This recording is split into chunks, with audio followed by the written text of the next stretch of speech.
the Becoming You show with me, your host, Leah Rowling. Do you believe you are capable of choosing your future? Sometimes it takes just one person to believe in you, or you to believe in yourself. If you find yourself continuing to say, someday I will take better care of myself, only to continue living the same day over and over and over again, then you, my friend, are in the right place. I am your biggest cheerleader, inspiring you to become you on purpose and with intention. Are you ready to create a life you love? I'm excited to share with you some big ideas that you can use today to inspire, impact, and influence your life and everyone in it. The Becoming You show starts now.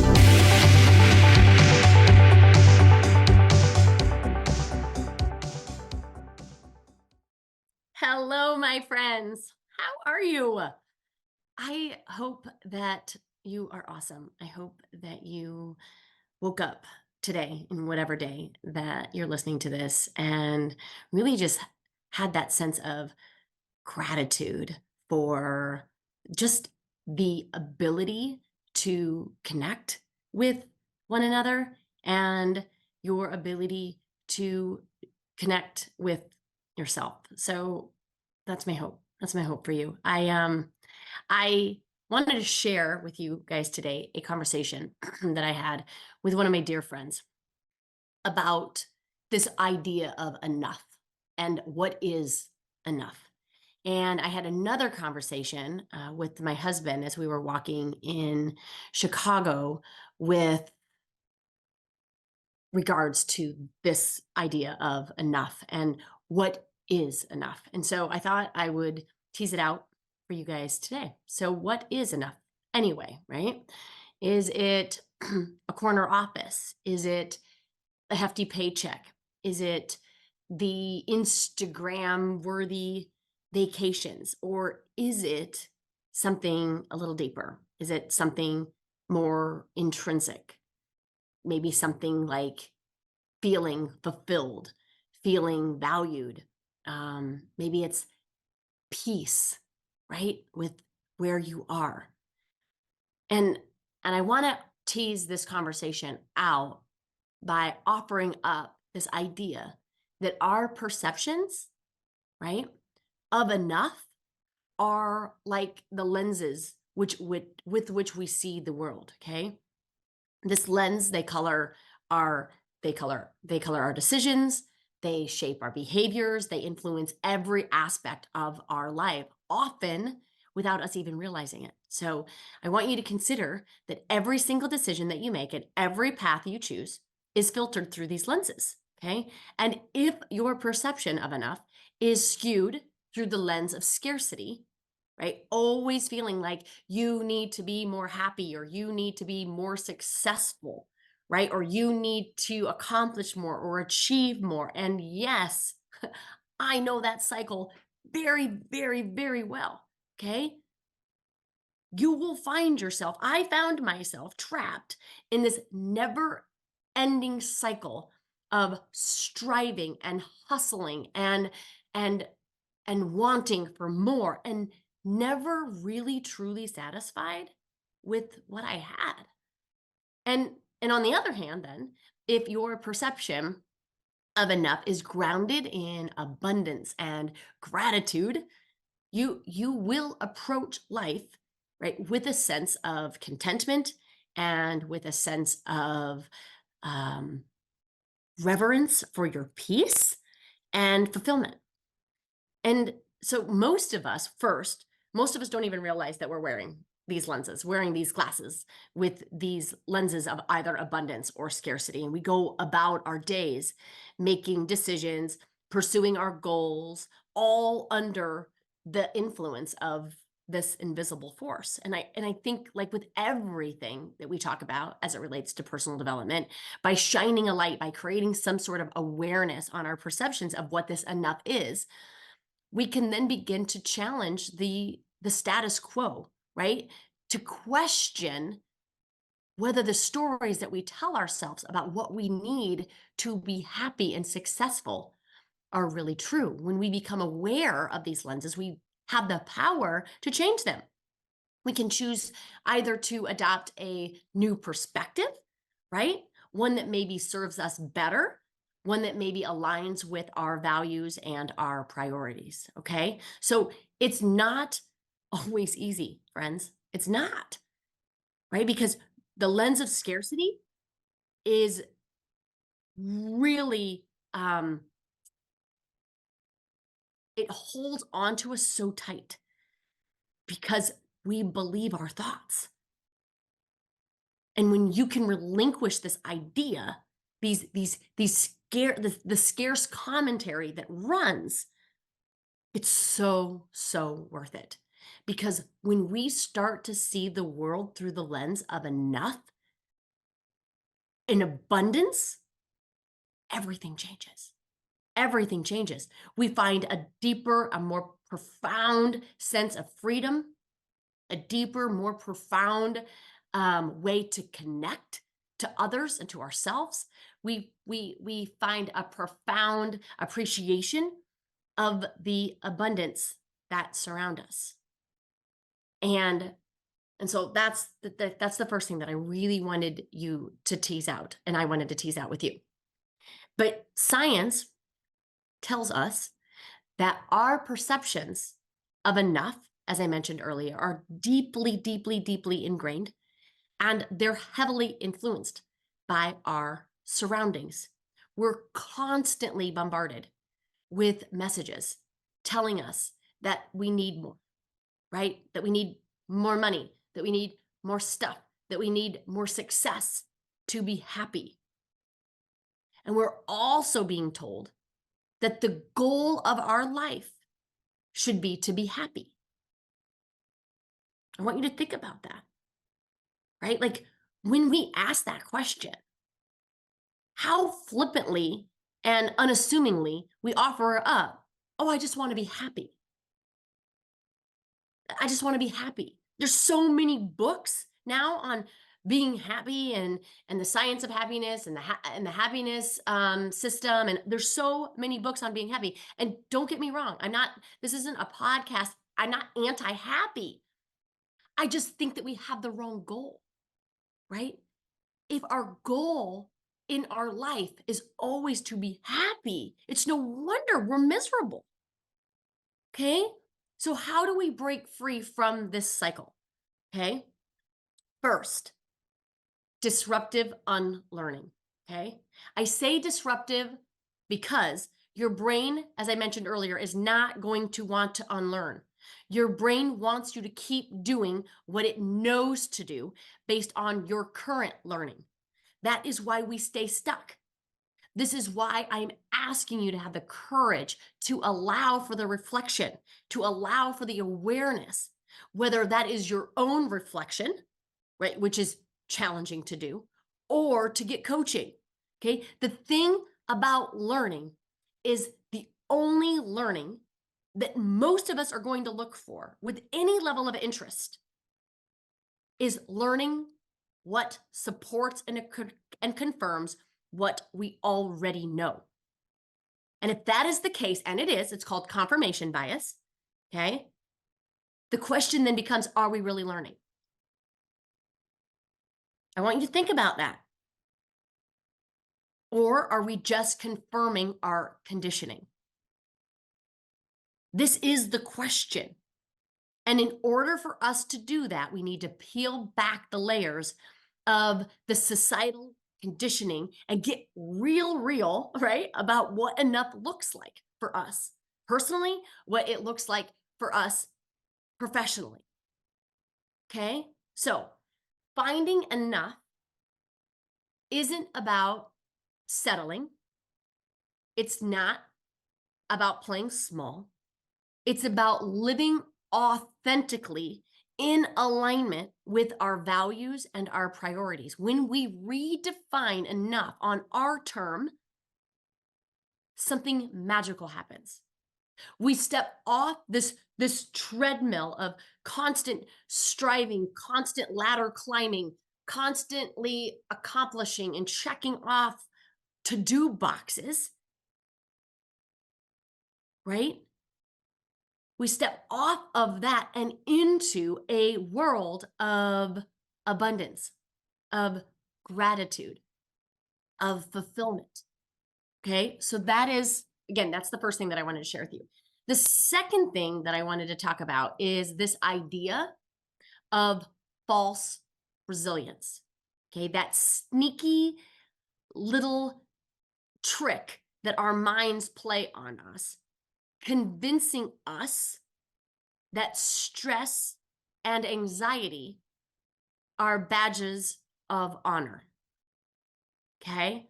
So here's the thing, in our hustle centric culture, we have been conditioned to believe, I think sometimes, that the more stressed we are, the more successful we will be. And there's a difference, friends, between eustress and distress, and there's a difference between performance edge and good stress and bad stress. And that's not this podcast, okay? For this conversation, I really want us to identify the stress that feels frantic, okay? The stress that feels as if it's debilitating, the stress that creates massive amounts of anxiety, panic, and overwhelm. That's the stress that I'm talking about in this particular podcast, okay? So we have that stress, I believe, because we've bought into the myth, right? We've bought into the belief that says that if we're not constantly running, right, on empty, that we're not doing enough, okay? That and I want you to consider that stress is not a sustainable fuel for success. In fact, so many of us mistake anxiety for motivation. And when we do that, right, we are constantly trying to get ahead, and yet we self-sabotage and we just lose steam. We lose progress when we rely on a perpetual state of stress as a driving force for accomplishment. We're playing a dangerous game, because as it might give us a temporary boost of adrenaline, dopamine, and it might, but in the long run, it is for sure a recipe for burnout, for exhaustion, or even worse, this disillusionment. And even worse than the disillusionment is addiction. We become so addicted to the pattern of stress, to the patterns of chaos, and the overcoming of it, that's the pattern, that we chase it unknowingly. And then we wonder how we can keep going like this, and feeling as if we don't, we will be ruined. How many times have you thought that you are responsible for all of the balls in the air, and that if one were to drop, so would your life? How many times have you thought that if you slow down, right, as if you lay off the gas just a little bit, that everything that you have built, that everything that you have worked for, that you have created, will just go up in smoke? How many times have you pushed yourself to the brink only to realize that that finish line keeps moving farther and farther and farther away? How many times have you sacrificed your health, your relationships, your sanity, all in the name of success? This seems like resilience, but it isn't. It's resistance. So let's break this down, okay? Resistance is like trying to swim against the current, right? It's the force that pushes back against change, against growth, against anything that challenges the status quo. It's that inner voice that tells you that you're not good enough, that you'll never succeed, that you should just give up before you even try. And it's that resistance to even that notion that creates that angst, that stress, panic, that urgency, that impatience that pushes us to do more, to accomplish more. Because when we do that, then we might just then be enough. Resistance thrives on fear. It thrives on insecurity. It thrives on that scarcity bit, on the belief that you're not capable of overcoming the obstacles that life will throw at you. That's resistance. So if any of that felt like, oh gosh, she's talking to me, I want you to know that it's okay, right? I want you to embrace the resistance that you're in because too often we resist the resistance. And when we resist it, right, we don't have access to it. There's no awareness to it. So this everything that I teach here on the podcast is really just in awareness. Like, where are you? Because I know what used to feel like accomplishment, stress, anxiety, panic, overdoing, over hustling, overworking, over being busy. I thought that was resilience. I thought that was gritty. I thought that was the culture. And there's a different way. There's a different way. That way is what I'm going to call resilience. Okay? Resilience is like a sturdy tree, like that that kind of bends in the wind, right? That's flexible, that's adaptable, that's easy, that finds its way back, and it adapts to change. It thrives in the face of adversity. It's that inner strength that allows you to pick yourself up after a fall, right? That encourages you to learn from your mistakes, that helps keep pushing you forward even though the odds are stacked against you. Resilience is grounded in this self-awareness that I'm talking about. It's grounded in that self-compassion, in the belief that you have the power to overcome whatever life throws your way. So if we go back to the questions, right? Resistance is the belief that you are solely responsible for juggling all the balls in the air, fearing as if just one were to drop, your entire life would collapse. It's the fear-driven notion that if you were to slow down, if you were to ease off the gas pedal, even for just a minute, everything, right, that you've painstakingly built or worked for would be at risk. Okay? It's sacrificing your health and your relationships. Okay? That's what that is.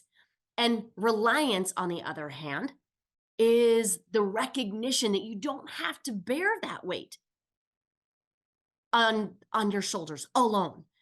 It's truly the courage to challenge the belief that slowing down equates to failure. Understanding that rest and self-care are vital components of sustainable success. Okay? Resilience is acknowledging that finish line is fluid, but your worth and your value are non-negotiable. They remain constant regardless of whatever situation or circumstance that you might be navigating right now. Resilience is prioritizing your health. It's nurturing your relationships. It's preserving your sanity, right? Knowing that true success is found in being, not in the relentless pursuit at the expense of your well-being in your efforts in doing, right? And as we've discussed, resilience, right, can masquerade as resistance. Okay. It's like when you tell yourself that you're just being realistic, that you're just protecting yourself from disappointment, when in reality, you're just afraid of taking risks, of stepping outside of your comfort zone. This requires us to challenge status quo, to disrupt our learning, to color outside of the lines. This requires us to jump in the deep end and surrender in our ability to figure things out. Getting out of your comfort zone requires getting into the patterns of comfort, disrupting what you know, unlearning, and the courage to be wrong about all of it. So, how do you tell the difference? It starts with tuning into your thoughts, your emotions, your inner dialogue. Are you resisting change out of fear, out of insecurity, out of a desire to cling to what's familiar? Or are you embracing change with open arms, with a sense of curiosity, with a willingness to learn and to grow and to fail? True resilience isn't about getting isn't being gritty and just bearing it and enduring it. It's the opposite. It's about embracing all of life's challenges with open arms, knowing, believing, honoring the truth that each obstacle really is just an opportunity for our own growth and for our own transformation. So I want to, and I'm going to challenge you the next time you find yourself facing adversity in whatever situation that looks like for you, in whatever struggle that looks like for you. I want you to, instead of giving all of the credit for your learning to something outside of you, I want you to ask yourself, am I resisting change? Or am I resiliently adapting to it? In every situation, in every adversity, in every challenge, in every struggle, there is an invitation that you can either resist the awareness of, resist the opportunity to unlearn and relearn, or there is an opportunity for you to resiliently adapt to it, resiliently learn from it, resiliently embrace the curriculum that is for you. It's for you. It's for your benefit. And it will show up. And if you decide to resist it, it will keep coming up. It will keep coming up because that's your learning. That's part of your growth plan. You just didn't get a copy of the syllabus. When you find yourself saying, here we go again, right? Here we go again. That is the opportunity. That is the opportunity. Because guess why you are offering up, here we go again? You're offering up, here we go again, because you never took the time to sit with it resiliently. Instead, you're dismissing it, you're discounting, you're resisting the very opportunity that is available for you to learn, to explore, to uncover something deeper that sits within you. You can't learn and grow. You can't become a new version, a more evolved version of yourself when you keep resisting the very thing that is required for your growth. And it's required for your growth because I truly believe that that next door that you are wanting so desperately to open for you won't open until you're ready. I truly believe that when you're ready, that door will open, but it won't open until you're ready. And to ready ourselves, we have to be resilient explorers of what it is that we need to learn for that door to open. Because when that door then opens, there will be more obstacles. There will be more opportunities for us to learn and explore more about who it is that we are for that next door to open. Does this make sense? So Here's the $1,000,000 question. How do we break free from the illusion of false resilience? How do we rewire our brains to understand that success doesn't have to come at the expense of our sanity?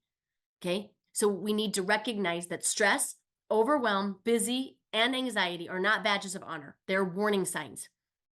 It's our body's way of telling us that something is out of whack, that we need to pump the brakes and we need to reassess our priorities, and we have to sit with ourselves and ask ourselves, what is it that we need? What is it that we are being invited to learn, to explore, to discover about ourselves?